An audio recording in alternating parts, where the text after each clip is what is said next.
I feel more alive right this very second than I think I've ever felt, even at the birth of my children. Welcome to The Fix.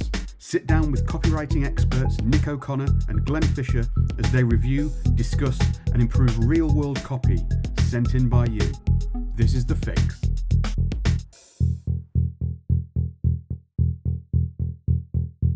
We're going to talk about AI. I'm going to unleash Nicholas Witchell here, royal correspondent, on you. We've got 5 things that we think people should be thinking about AI. We're going to start, though, with the one thing you shouldn't do, and we'll get to that in a minute. But we are going to, halfway through this, we'll start with kind of a few tips, and then we're going to have a little interactive session. In that meantime, I'd like you to ask in the questions, or rather share, what is your biggest fear when it comes to AI and copywriting? There's no right or wrong answers. You can be as open as you like, as detailed, as specific as you like. Be asking that. Have a little think about it. There's no rush. We'll be rambling for a little bit yet. But what's your biggest fear? What's your biggest worry about all this often inane chatter about AI and how it's affecting copywriting? Write that in the chat, and we will, halfway through, we will do a bit of a agony aunt session on some of those fears. I'm just smiling because your ability to use real words in a coherent order is just on the edge. It's just on the edge. I live on the edge. I am John Bon Jovi. I've not seen that. Quick non-AI tip. Went to see a film called Love Lies Bleeding last night. Absolutely fantastic. One of the most entertaining films I've seen for a while. Everybody should go see it. Very, very good. Anyway, but that's too much ramble. So, biggest fear in the chat. But we're going to start, as I say, we're going to give you 5 things to AI-proof your copywriting career during this session. But to begin with, Nick's going to tell us about the one thing he believes you should definitely not do with AI and copywriting. Nick, The floor is yours. Yeah, so obviously you see the sort of arc of how this all works playing out in real time. So it's when AI and when AI came out, really when ChatGPT was launched, sort of back end of that year. You get all the hucksters first, and you get all the bullshit first, and then it slowly gets more sophisticated and more nuanced. So we're definitely past the complete nonsense phase. But I'm seeing more and more copywriters making, I just think it's a massive mistake. You might think it's a brilliant move, and we can debate that, but to me, it's a terrible error. So I've seen this 4 or 5 copywriters doing this on LinkedIn, and by the rule of sort of averages, if they're talking about it, there's a ton of other people doing it. And that is positioning yourself as an AI copywriter. So I know there's a guy I follow on LinkedIn who is posting, look, it's examples of his work. He's saying, look, here's another thing that I knocked together in 2 minutes using my AI tool. And he posts a copy of he posts the copy. Now, there's a couple of errors, I think. One is that all of the copy is exactly the same. It only really changes the target market. So it's like, if you are a football coach and you're worried about this, then blah, blah, blah, blah. If you're a chef and you're worried about this. So it's all very, very formulaic. And I think he's kind of giving the keys to the kingdom away, because if you say, I can knock up your copy using AI in 2 minutes, I feel like all you're actually doing is creating a race to the bottom. You're positioning your work at the absolute bottom of the value chain, because you're saying, I use AI and it only takes me 2 minutes.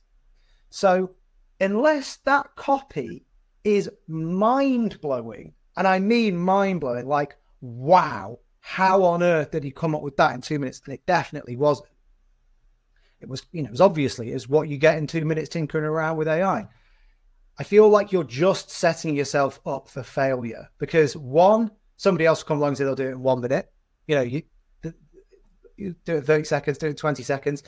And then eventually what you're implying to your customer is you actually don't even really need me, because I only take 2 minutes to do it. I can knock it up for you really, really quickly. Eventually they'll think, well, I'll do it without you then. How hard can it be? I think the way to use AI, so the inverse of this, and this is a bonus thing, is you need to create a bit of secret sauce. There has to be a bit of a sort of mystery box. So I'll use an example from sort of financial markets. If you use AI to find profitable trades, you don't say, I can find them in 30 seconds and it's dead easy. Look, look, look, look, look. You don't sort of give away the entire keys to the kingdom. You say, I can't tell you how it works and I can't tell you how I do it. That's secret, that's proprietary. It's a black box. I mean, AI and an algorithm, it is a black box. The mystery of that is what makes it exciting to people.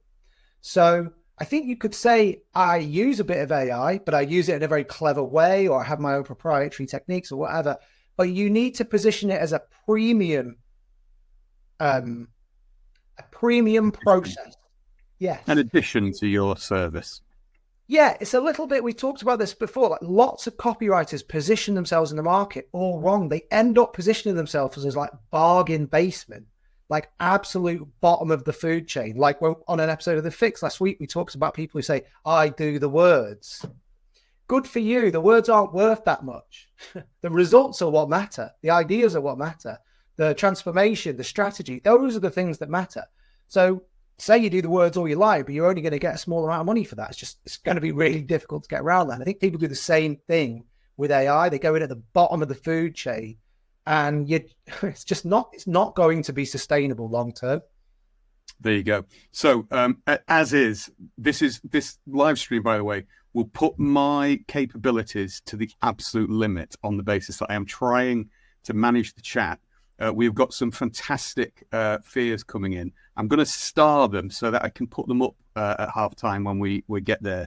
But me trying to think whilst also managing this will probably I'll just be kind of sputtering at the end. I sputter most of the time anyway. But that's the thing you shouldn't do. So we'll start. Glenn, yeah. Don't just derail you. Nick, late in the so Nick, if you're a fan of The Fix, Nick Late, hi Nick, has been on The Fix before, so somebody we both know. You know, he puts it quite well there. The secret's all in the seasonings, how you prep it. But it's the secret. There has to be something you're doing with AI that nobody else has figured out yet. That's what makes the sale. That's what makes it exciting. The AI is just one part of that. It's the fact that it's being used in an unusual or different way. So if you want to position yourself as an AI copywriter, which I don't think is a great thing, just position yourself as a good one, do it however you like. But if you want to, then you need to be using AI in a way that nobody else is, in a way that's the opposite to everybody else, or some secret source, some black box element, some mystery. You've got to retain that. Otherwise, it's a race to the bottom, and you might get a bit of work, but you won't get a lot of work, and it's a race to the bottom because somebody else will outdo you on that claim. So be careful how you position yourself. You say race to the bottom is a negative thing, though. This morning when I was running downhill, is much easier to run than it is uphill, but you don't get as much reward for running uphill. So there you go. So let's got to do stand up, mate, with stuff like you've got. I know with hot takes like that. Anyway, right, you're the one who wanted to keep this tight, and you're already over speaking. But so let's move to the 5 because we've got a load of stuff and loads of comments that I want to try and tackle at some point. The first thing, to rewind a little bit, and I wanted to start at this point because I've got a guilty kind of, I'll position this as my own guilt.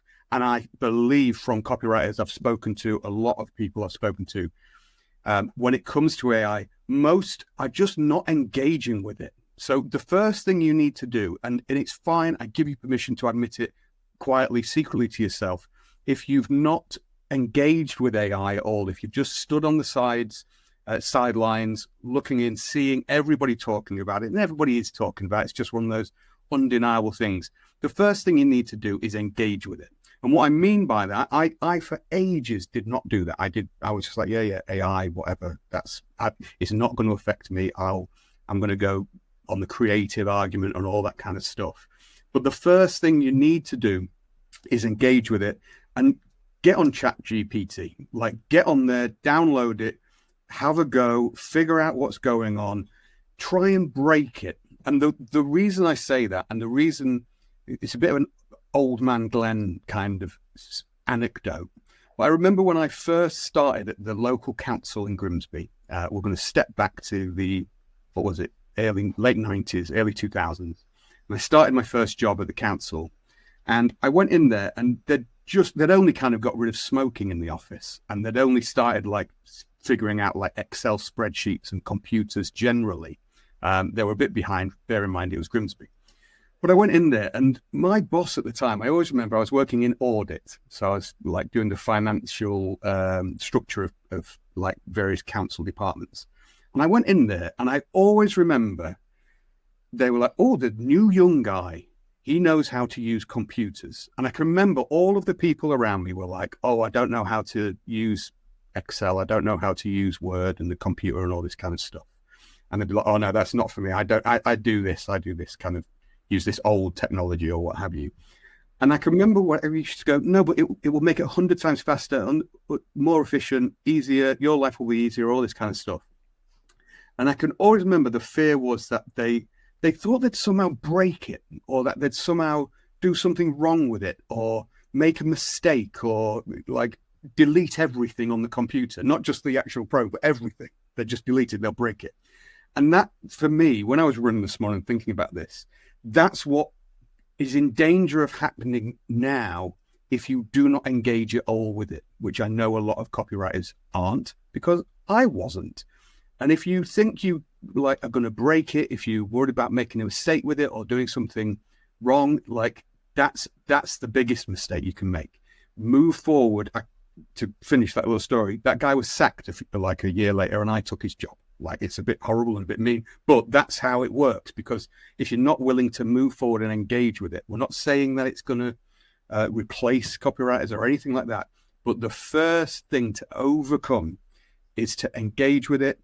Get chat GPT on your computer.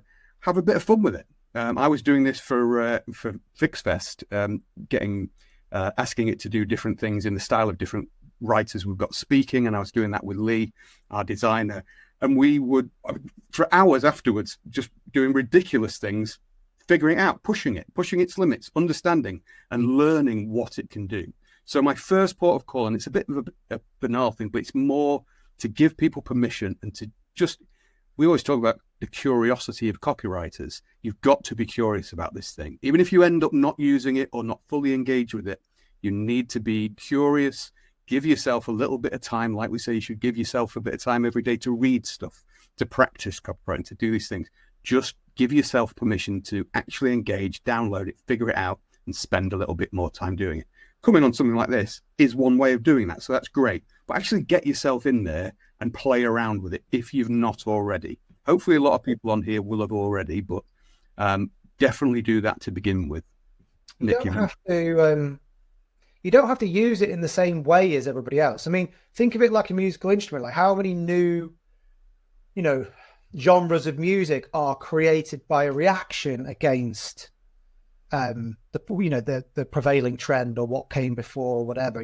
Whatever you think the opposite, do the opposite. So if you can't get it to create something good, see if you can get it to create something bad. I mean, it's really not that hard.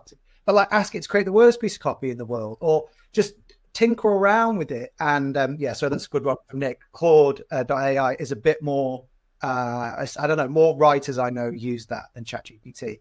I mean, they largely seem the same. They're fundamentally seem the same, but there are differences on the surface. But you don't have to do what everybody else is doing with it. You don't have to say, everybody else is using this prompt.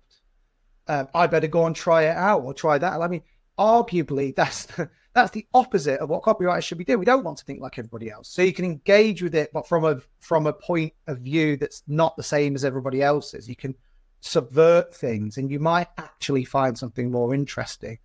Cool. So on that, Nick, once you're in there, once you're doing it, then the next tip is how to get the most out of it. Yeah. And what's your biggest piece of advice in that respect? Now we're actually in there, we're using it. We want to advise people to be specific, elaborate forthwith. Yeah. So you've got to tell it what good is and what bad is. Otherwise, it doesn't know. It doesn't know what a good advert is. It doesn't know what a good slug line is. It doesn't know what a good opening line is. It can guess, and it's got programming in there to allow it to think about the way that language is used. But for instance, I might use it when I'm trying to name an event. Let's say I'm writing about oil stocks and I need to call this event something. Yeah. Well, I might ask it for some options. I'll come back to exactly what I would do in a second. But one of the things I figured out early on was if I ask it to come up with an event name, it almost always, it must have been programmed to think that alliteration is good. So it'll be like the barrels bonanza if it's about oil, or like, it's just terrible. So you have to be specific about what good and bad is. So you might have to say, okay, I'm writing about X. It's for an audience of Y. Good. I do not want to see anything that uses alliteration, a bad pun, anything like this. In fact, so you need to tell it what good and bad is.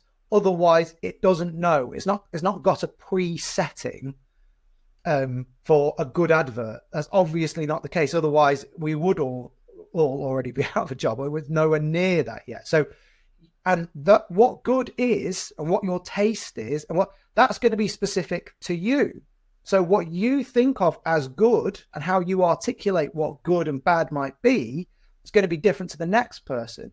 And that's really important because in that specificity, you're able to sort of inject some of your personality back into the system, for then that to reflect it back to you. So it's this two-way process. It can't know what good is. It can't know what bad is. You have to tell it, and it can build up a level of knowledge about that.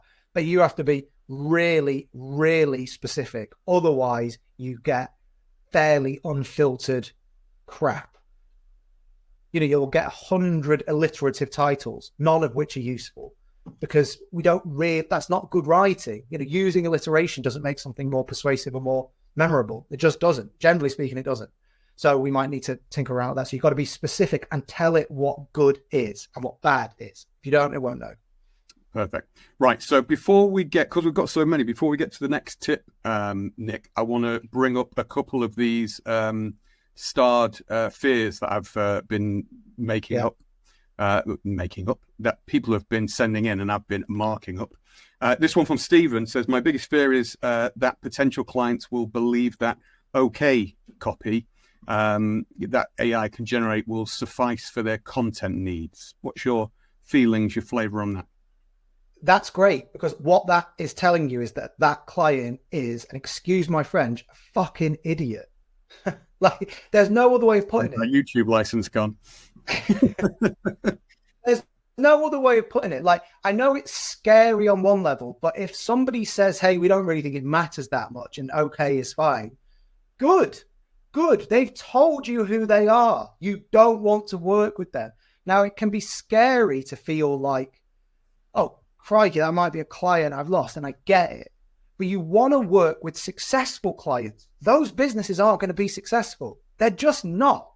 They have to have a higher level of quality control and a higher appreciation of what copy can do for their business. So if they're so open about that, what they're really telling you is they're not a great client and that you want to stay away from them. You want to find the people that don't think like that. So just to side reference that, Erica asked a similar question, saying her biggest fear is that potential clients actually believe that AI copywriting is good enough. That's kind of what we're saying. This is a side thing, and I'll just hold it and put a pin in it, as they say.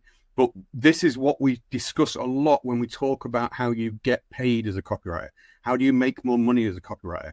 It's understanding your clients. I completely understand the fear of taking on jobs that you just to make the money and kind of make ends meet. But this, we talk about this a lot in Fix episodes, and especially in the Accelerator program. This is part of the thing. If your client thinks that, you're going to run into a problem further down the line anyway. So it's not so much a fear that you should have, it's a fear that your clients have, because they're going to go out of business. Yeah, they're signaling something about themselves to you. That's how you have to try and see. It's all bad. We did a whole episode on bad clients and how to deal with them. But you have to try and see it as a positive as much as you can. Say, wow, I'm glad you were clear about that. I'm really pleased. because now I can make sure I don't waste any of my time with you. Or you can classify that client differently and say to yourself, does not value copy, wants the bare minimum. Okay, well, maybe we can do that too. I mean, if we want to be really cynical, how do we rinse those people? They're not interested in the work. So, they're telling you that. They're being open about that with you. So see it as like, oh, you've told me something about yourself that helps me run my business and manage my time more effectively. Cool. Right. Let's pick one more and then we'll segue into another tip and then come back to some of these as well.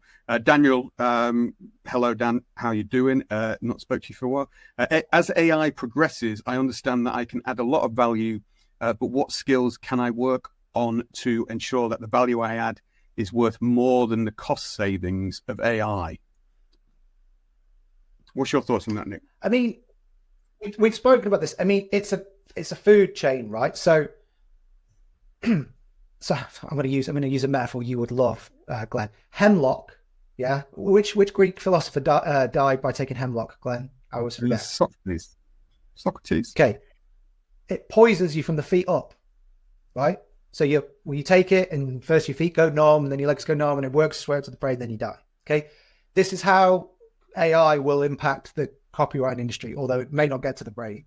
But it starts it at the lower level. It's going to start at, automated text messages from HMRC, or, like autoresponder stuff. And then it might progress to web pages or whatever. Okay. So the way to answer the question is what's at the top of the food chain? The top of the food chain is the idea people. So the people that can recognize a good idea, can help other people recognize a good idea, can articulate a good idea. So in this sense, nothing has changed. These were the important skills prior to AI. Can you be the person that has the ideas? This goes back to the sort of mystery box idea. Copywriters are sometimes feared within businesses. It's a mixture of fear and respect. It's also because copywriters tend to earn more.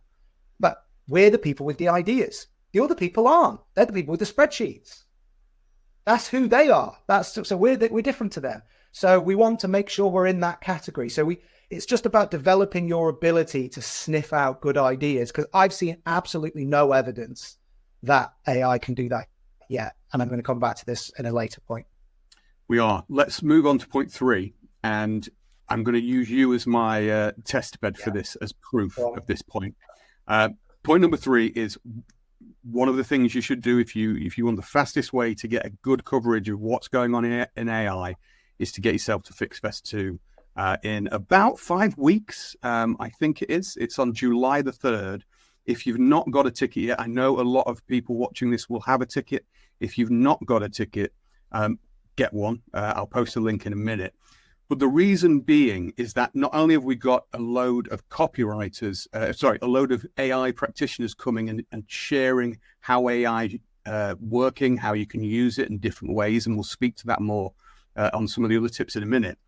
But what Nick was just saying there, because we do love a tenuous segue, is the thing that's going to make you better than AI and AI-proof your career is your ability to be a better copywriter, to be able to come up with better ideas, to be able to come up with better hooks.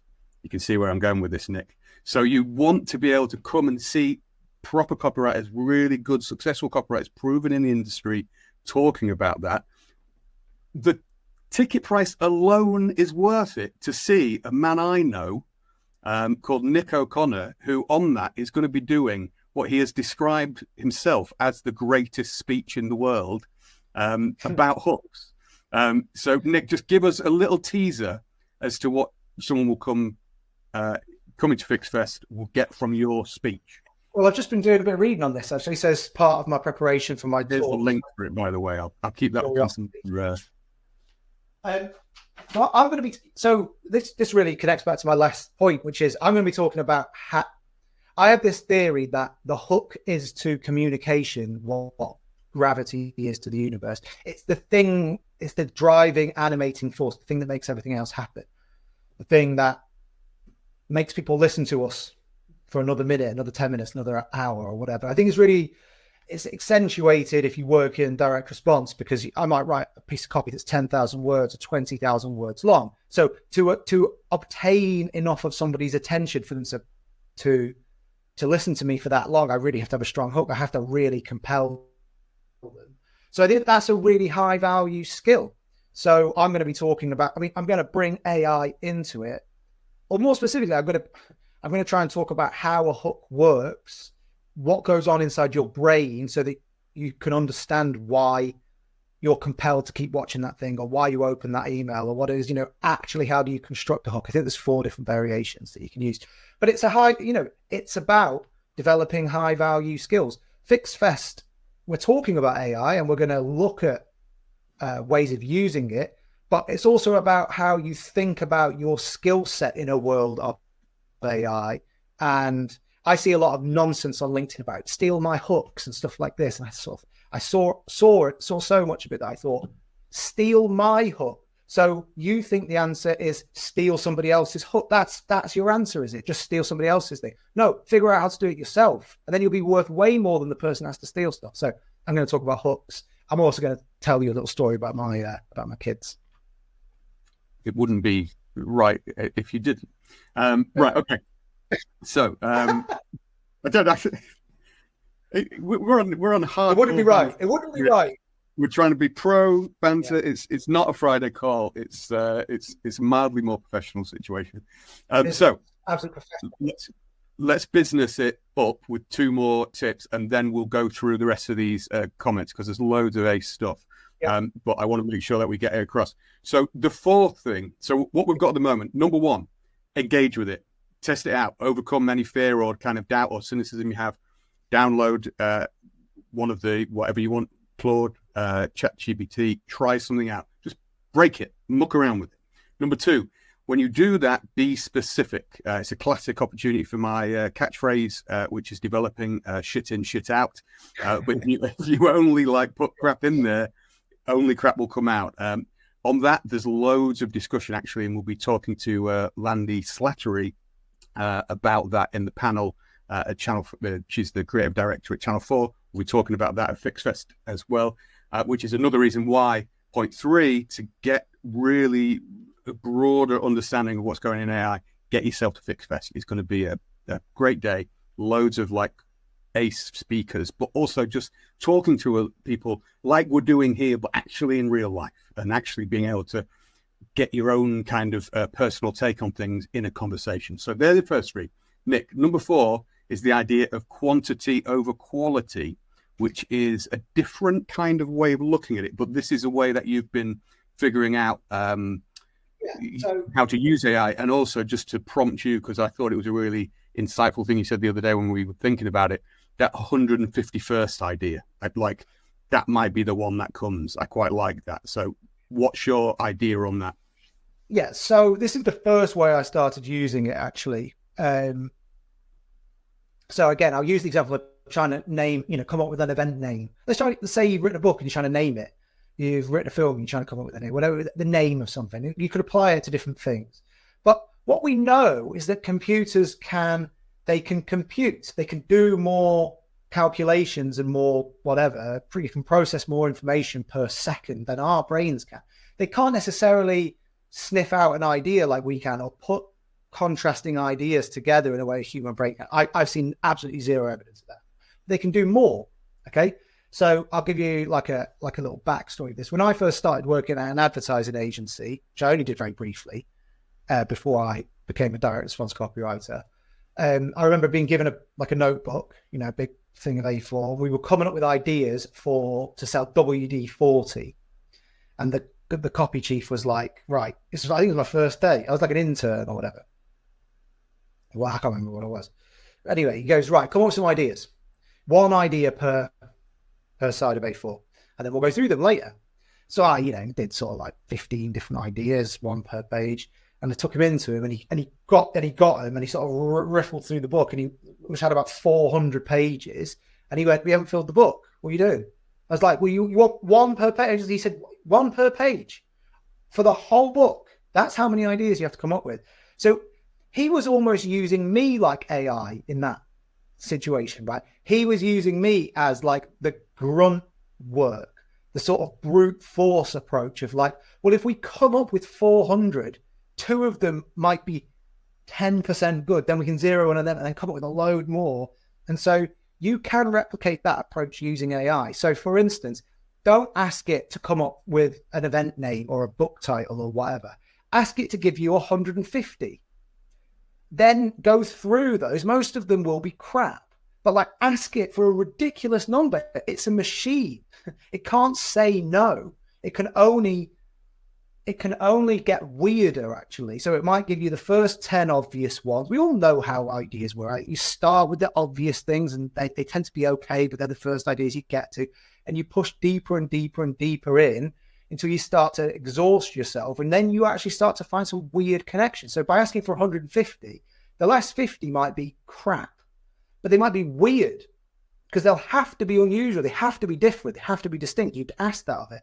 Then you can isolate and say, I liked these 3. Give me 150 variations of that. So use it as brute force. And that is a really useful process because in the space of an hour of asking and asking and asking and reading and asking, you could look at 1,000 variations. There's no way a human brain can do that. You just will not sit there long enough to do that. You have to have a word. We were just yesterday, I won't mention who it was, but we were working with one of our academy students and we were talking about the iterations of different headlines. And whilst that person's learning and trying to do this stuff and trying to see how it was, we've been recommending, well, actually take the different types of headline that you might have and then emulate them as an iteration, as an exercise in iteration. But what you're really looking at here is that AI can do the exercise for you, and then you can step back and almost become the copy chief yourself and go, right, well, what do I actually want to, which ones stand out to me? And also, it reminds me of that conversation because he asked, how do you, me and you were like riffing on like, well, what if it's this thing and then that thing and just changing individual words, but unlocking new possibilities. It's only through doing that. And he asked, how do you do that? I was like, there is no cheat round this. You have to just keep doing those iterations and see where they go. But AI basically creates an opportunity for you to be able to do that much faster and iterate. God, I sound like a terrible Silicon Valley man saying iterate, but it does allow you to kind of iterate things much faster. But you are still the creative control over that. You are still the one managing that and picking out, what's going to connect. And that's the key element of it. It's about being able to recognize it when you see it. So like, I love using this metaphor, so I apologize, but music, and you're watching a jam. So I'm not a musician, but I love music. So if you watch Get Back, 50th time I've ever mentioned that, this is where the Beatles are sort of putting together an album. There's 9 hours of footage and there's loads of it where it's just like, do you want a cup of tea, John? Yeah, I'll have a cup of tea. Do you want a dry bun, John? They're just talking bollocks. Do you want a dry bun? A dry bun, yeah, that's what they say. Do you want a dry bun? Strange accents, anyway. But there's whole sections where it's like they're messing around. They're doing it deliberately stupid. They change the style, but they know it when they hear it. That's the real genius. They pick up on the interesting part and then they follow it. You can use AI the same way. So you can ask for a load of variations of something and then say, right, now give it to me in the style of a Michael Moore documentary. The same idea, but presented like it's a documentary. Now give it to me like it's written by Goebbels, a propaganda piece. It probably wouldn't do that because it's white. We always want copy from the Goebbels point of view if we can. We do. We can just figure that out. This is my point. It's the whole shit in, shit out process. I'm trying to bring my own vibe and my own approach and my own weird way of thinking and put that on the AI and get it to reflect back to me. So would anybody else ask it to write like that? Maybe. And maybe you wouldn't want to meet those people. But by continually asking it again and again and asking for volume and then picking up on the interesting thing and then twisting it and asking it to do it differently again, doing a reggae style, Paul, like that's how we can use it. So we're going to generate lots of ideas and then we're going to follow the ones that mean something to us. You don't need to feel like you're making the AI smarter. It's not getting smarter. It's just doing what it's told. You're the one that's recognizing the cool thing that's coming out of it, the interesting, the contrast, the surprise. That's you, not it. It's very good. Very good. Very good. I've done my old Rory Stewart. Very good to move things on. then the classic Glenn that dictates all of my sentences. Anyway, the fifth tip, and then we've got loads more things to go through, and we have more people joining us rather than fewer, so that seems to be a good thing. The fifth tip, again, this is something that we're covering at FixFest, because we've got some guys from Scoops coming in, and I know John Ford is talking about this as well. But this flips it around slightly, and again, we've been doing like the fix stuff for a couple of years now, probably, and we move around the same advice generally, the classics, and often the quite banal things like read more and all this kind of stuff. But one of the things that we come around to over and over again, and I realize in my own copywriting, perhaps what I give the most time to is thinking about who I am writing to. And that's where I see most people make mistakes. They write to a generic idea of a customer, or they go ultra specific to the point of like doing weird, overly expensive things where you're kind of doing millions of avatars for like weekend holidaying toilet roll buyer. And it's like, I don't kind of, there's somewhere in the middle of that. But the overarching thing is understanding your customer and getting information about that. So instead of using AI in the writing way, one of the things you should think about doing, and as I say, we'll be showing you how you can do this at FixFest, but is use it as a customer, use it as a focus group, use it, give it the characteristics, tell it about who you would like to be talking to. For example, if you were writing in the financial niche, you're aiming most financial promotions. Nick, you can correct me if I'm wrong, but it's at like 55 plus, professional, like a business owner, dentist, has this kind of view about the world, blah, blah, blah. Would they react well to this headline, or how would they react? What are they worried about? Use it to actually use the information it has to present your ideal reader and your potential customer to you, rather than thinking about it as this thing that replaces our output, our writing, the words. Use it as a tool to actually help you think about who you're speaking to. So you get really smart with this, but we are going to go into a lot of detail, or some of our speakers are going to go into a lot of detail at FixFest. Can I just interrupt you, because Annabelle, maybe it's because I insulted her MDF shed that she works in. That might be her house, but she said shit in, shit out is a Nickism. That is mine. I'm claiming that now. Mark Fordian claim. I came up with that. It's going to go big, I'm telling you. Anyway, carry on. I think it's people are recognizing that sort of I am the sort of true brains behind the. In the early days of the fix, when somebody called me your buddy, Glenn and his buddy, people are realizing now that even when you say things, really it's me that came up with that point. No, you're the AI. You're the AI. That's the problem. Or maybe we both are. Anyway, ask the AI to be something other than a writer. So give it I don't know, an article about gold in the Telegraph and say, I want you to read this and tell me, imagine you are a 55-year-old bloke with a, £1 million pension. How does it make you feel? What does it make you think about the world? Just ask it questions. You get loads more detailed in that. Or imagine you're the best customer for, a health supplement business. You buy it all the time. Why are you buying? You may not get anything interesting back, but you don't have to see it as a writer. You can see it as any number of sort of personas that exist within the creative process. So like, we have to be experts in our product, and we have to be experts in our customers. So ask it to be the customer. Ask it to imagine it's the person that created the product. You're here's who you are. You tell me why you created this product. Like, you might get nothing back, or you might get something really interesting. So change the perspective on it. Ask it to be something more interesting. And I've heard some stuff on this that has really made me think, oh, Jesus, that's really interesting. So that's for FixFest, because I don't want to steal other people's stuff. But I've also, I work with a couple of businesses that are adopting AI in the sort of focus group space. So one business that I don't know if they're going to come to FixFest. We're still trying to persuade them, because they're based in New York, but they use huge data sets, and then they say, run your advert to, A/B test your copy to this AI. and it will aggregate data and try and tell you whether or not it worked or not. I don't know if that works yet, but that's a far more interesting use of it than, I've spent 10,000 hours mastering ChatGPT, so you don't have to now steal my prompts. Do you know what I mean? There are levels of thinking about this that are way more interesting and exciting than the surface level. And that's really what we're trying to get at. Steal my prompts is in danger of becoming the new, like, I can 10x your finances. And also it has a vibe of slip into my DMs, which is worrying. Yeah. Right.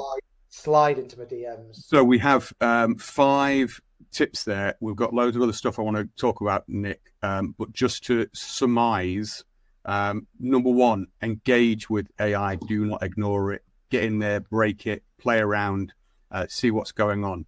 Number 2, be specific. The more you put in, the more you will get out. So be specific. Really go like in the old 4U's way. Ultra specificity is the key here. Like, give it as much detail and think about that. That will also force you to think more specifically about things. And that's another one of the general things we often find with the fix when we're looking at people's copy. It's just not specific enough. People haven't thought enough. So it will make you think more specifically as well. Number 3, get yourself to FixFest. There's a link on screen. I'll keep that on, but I'm going to bring some comments up there. But if you go to thefix.copywriting.com/FixFest2 or email us or find us, you can get there. You're not silly. Get a ticket for that. It's on July the 3rd. It's going to be huge. You can email me, ask any questions, whatever. Yeah. Point out, we're not filming it this year. We're not filming it. Yeah, that's been a question actually. Be there or not? Yeah. It's only happening once, unlike the AI discussion that will go on infinitely. Number 4, think about using AI for quantity over quality. The quality is you, the copywriter. You will always bring that when we talk about bringing creativity, making yourself premium, that thing. Use it as quantity over quality. That's what it's there for. It's a machine. It can kick that stuff out where you can't. Number 5, use it as a reader. Use it as your audience. Use it as a focus group rather than just thinking, oh God, it's going to replace the actual words that I can produce. We go through themes, I think, Nick, in what we do with the fix, but and these things kind of ebb and flow. But we've been saying this a lot recently.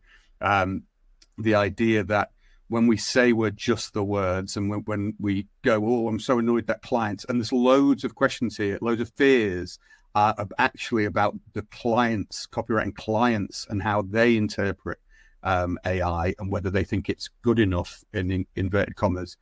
That for me is one of the reasons why you should engage and realize that actually it's a tool for me.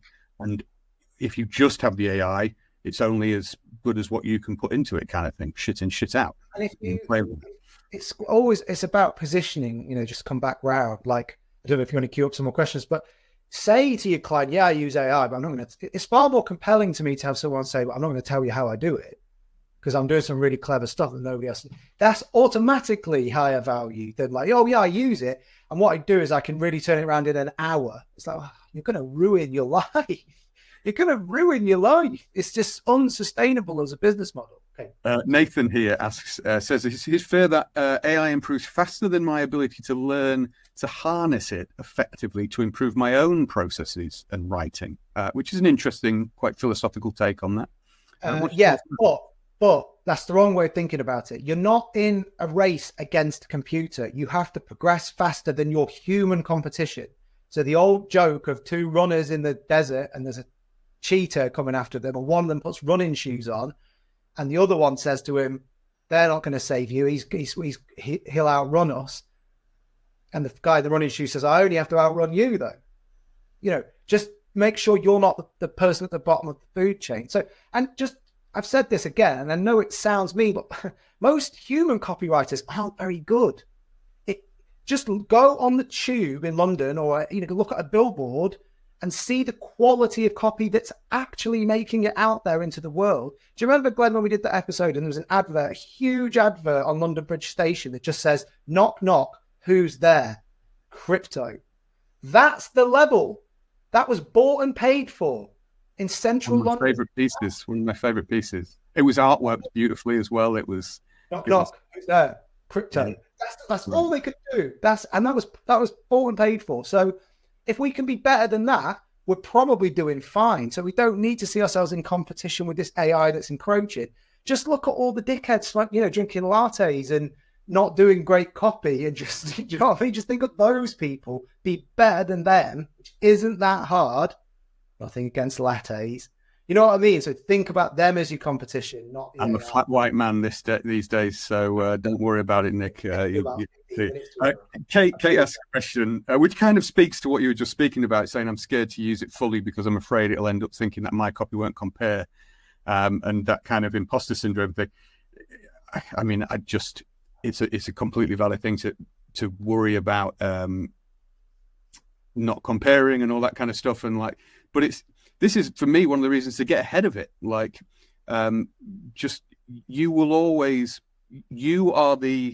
it is just data. It is just the presentation of words in a certain way. Your interpretation of how to find unique ways, find interesting ways to present that copy. The power will always lie in you in that respect. So in that sense, you will always be better than that AI.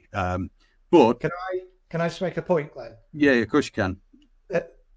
I'd rather work with a copywriter that has doubt and imposter syndrome, as we all do, than the person who thinks they've got it all figured out because they've got some chat bot and they've worked it out and they can turn the copy around really quick. Okay, great. Do you know what I mean? You don't want to work with that person. Like, doubt is part of the process. It's part of what drives you on. It's normal. We all experience it. The people who are certain they've worked it out, they're the idiots. They're the ones that will suffer. It's not the imposters. It's not the people that have a normal level of self-doubt. So that's just normal. Everyone has imposter syndrome. Everyone has that moment where they're like, oh God, can't do this. So I wouldn't worry about that. It's the other groups that we need to worry about. Yeah, don't worry about that, Kate. Here's an interesting thing from Joe. I want to say Zizek. That's not. I'm just saying Zizek, the philosopher. But my concern is, how will AI stunt the education? I've pulled this up because Nick, it'll send you on a rant. Stunt the education and foundational development of tomorrow's copywriters. That is, how will it affect the discipline as a whole? Do you think it will make copywriters less good, Nick? There are other things I would worry about far more. So remote work is the main one. That I don't understand how you can learn to be a copywriter remotely these days. I think you need to get in there and hang out. Like, this was part of why we launched the Fix, to provide some form of proxy. It's why we sort of have all the nonsense chats as part of what we do, because that's part of being a copywriter, isn't it? It's not all, I used to sit there all day just listening to other copywriters, Dave Fedash and other people like that. We weren't talking about copy all day. You're just talking about stuff, and it's part of it. So there's that. So that worries me more. And businesses that don't test, that will stunt your development more. And there are loads of businesses that don't A/B test, just pick something and roll out. They never really learn anything. Those things. I would also say add self-promotion to that. The misnomer that you have to promote yourself as a copywriter and you have to be some kind of brand, like a brand in yourself on LinkedIn and all these kind of things. I think that's the wrong way about getting clients and getting good at copy. I think that with the remote working, it is that's the thing stunting thing. I think AI is a technology and will eventually become a technology that is alongside copywriting, and we use it to our advantage. Whereas those things, what you're talking about, Nick, and as I say, the wider things, I think they're more dangerous. I agree. Can I just, there's a little comment in the chat where Simon wants to just put AI inspired copy stole your copy. That's dead on the nose. And it's a little bit like when you go to copy reviews and you're a senior copywriter, there are juniors there, and you're sort of, I go to these things every now and again and I just talk. Some of the ideas are good and some of them are bad. Some of them must be all right, otherwise it wouldn't be asked back. It always frustrates me when a junior copywriter won't take on an idea that came up as part of their copy review. It's like they have to come up with it themselves. It's kind of the same way people see AI, like, well, I didn't come up with that. Well, the point is, like, you asked the questions, you did the thinking, you recognized the idea, you organized the copy review, you went to the senior writer. All of those things are valid. Using AI as a part of that. So what matters is what you end up with. It's all your work. I think imposter syndrome, we could do a whole thing on imposter syndrome. Yeah. But... Well, it's funny. It's not the reason for this live session, but all of these issues, that they're the things that we're talking about all the time, every week in the fix and on our live calls on a Friday. It's what you realize when you dig into the AI question is actually the AI is kind of not irrelevant, but not as important as you think. That's just a tool element. The actual fears, the imposter syndrome, the problem with clients, and their understanding of what copywriting is and what you can serve and how you're actually a solution to a problem, not just doing the words. They're the bigger issues. They're the things that actually what people's fears are actually AI has become like the face of them, but that's not what actually the problem is. That's not really the underlying anxiety. There's other things. So obviously, if you're not following us already, make sure you do. This is an interesting question and dangerously formal, Jamie, but we'll see where we go with it. It says, one of my concerns is around protecting what I've written for my clients. I may be wrong, but my understanding is that AI is a large language model and essentially just scrapes content from elsewhere online. Is that a concern that you share, Nick? Or No, because I don't think you should be using it to generate whole blocks of text wholesale. I think it goes back to that quantity over quality thing. You're going to use it to generate lots of ideas, and then you're going to select and then amplify probably from there. So I don't think you should be copying and pasting big chunks of text across. I don't think it should be an issue. I have seen people suggesting that you can build a bot yourself, and you can code it with different ways of, create copy and then license it to businesses. I mean, I saw Kane Smith suggested that on the Academy the other day. Kane's pretty smart, well, very smart. He's much smarter than I am in lots of ways. But I sort of read that with a furrowed brow, because I think, so now we're becoming software licensors, are we? I mean, most copywriters I speak to are trying to get their day rate up. We're trying to get that invoice paid. The idea that lots of us are going to become sort of coders, I don't know, it doesn't seem, I'm answering a different question now, but it doesn't seem like a massively top of mind thing. I think it just needs to be part of our process. We don't want to be saying we do it completely. I know that some businesses now run the copy through an AI, like, like when you submit an essay at university and you run it through that thing to check that you haven't plagiarized anything. And it's like, oh, this got a 50% AI written score. I just think, Christ, again, that's somebody telling you, you don't really have an awful lot of respect for me or the work I do. So bye-bye, go and find somebody else to work with. Like, you have to be prepared to do that, I think. You need to get out of those situations. Sorry, I've just answered 2 other questions that you didn't ask me. Sorry, Glenn, that's how my brain works. You're like an answer machine, which answer questions further adds evidence to the accusations that have been flying in that you might be in AI yourself. I'm aware of the time. I'm amazed we've got to 54 minutes, Nick, without being too bantery. And I've not said the ultimate stupid thing yet. That is the end of any of our live sessions. So we'll keep going. We'll ask if anyone's got any more questions about AI generally, get them in there in the live, simply because some of the other ones that I'd starred are all, and really fascinatingly so, predominantly the biggest takeaway seems to be the worry about clients and their interpretation of AI, which makes me think immediately, if you wanted to learn about that, actually, I need to dig this out, but I know we've got like an episode that we did, Nick, about like how to develop your relationship with clients, and we speak about it was a free episode, wasn't it? I can't remember, right? But anyway, that kind of stuff. The broader point, Glenn, would be that I think that was good. I was dealing with problem clients, but these aren't necessarily problem clients. These are clients that are trying to grapple with the same issues that we're grappling with, but from a different point of view. You need to think about it like this. You're a copywriter. You might be a branding copywriter. You might be a direct response copywriter. Whatever it is that you work on, your job is to pitch products in a way that makes them seem unique and stand out, right?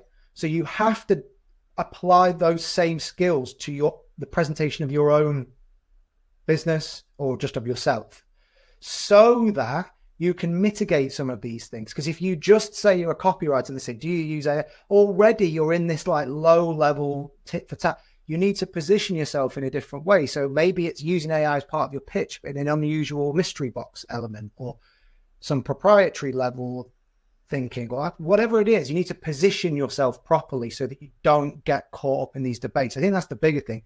And it shouldn't be too hard in the sense that this is your core skill. It's harder to do.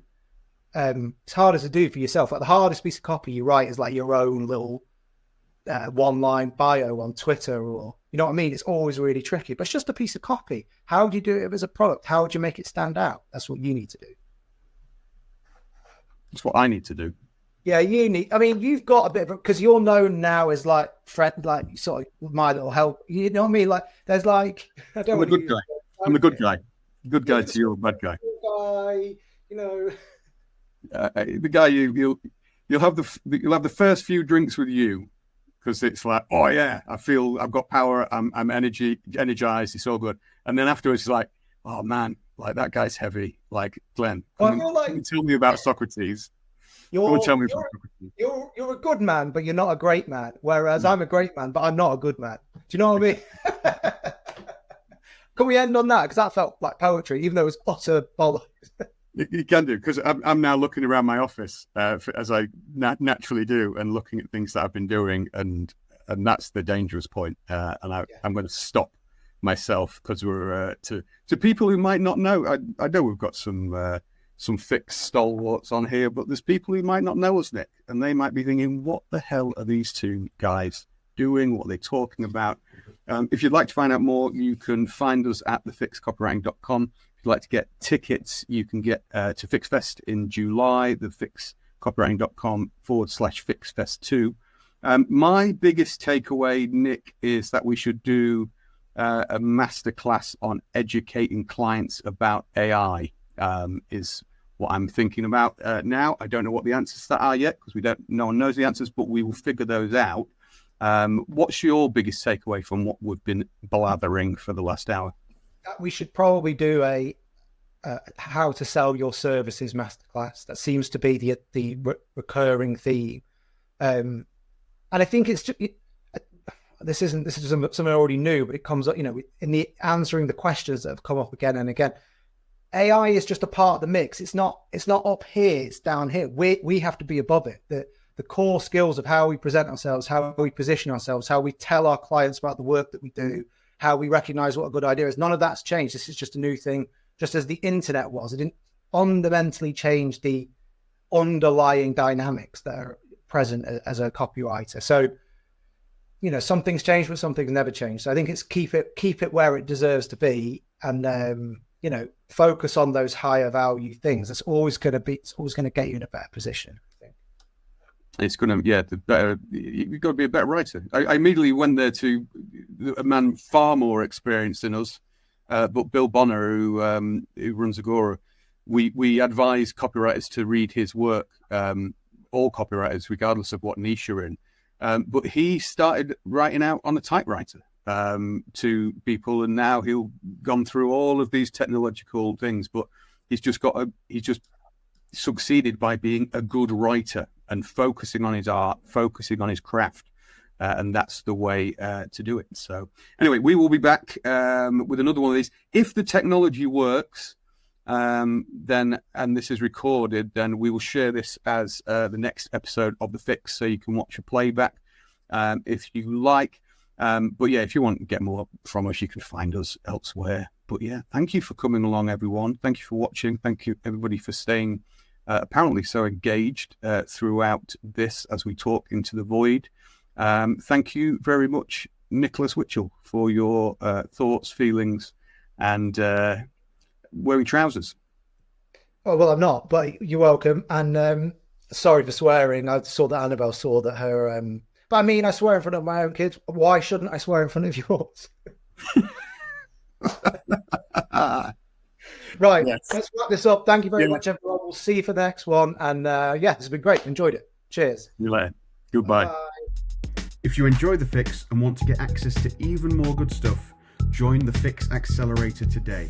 Get access to special masterclasses from Nick and me, watch expert interviews with industry legends, join live copy feedback sessions every week, and get connected to our very own private copy network.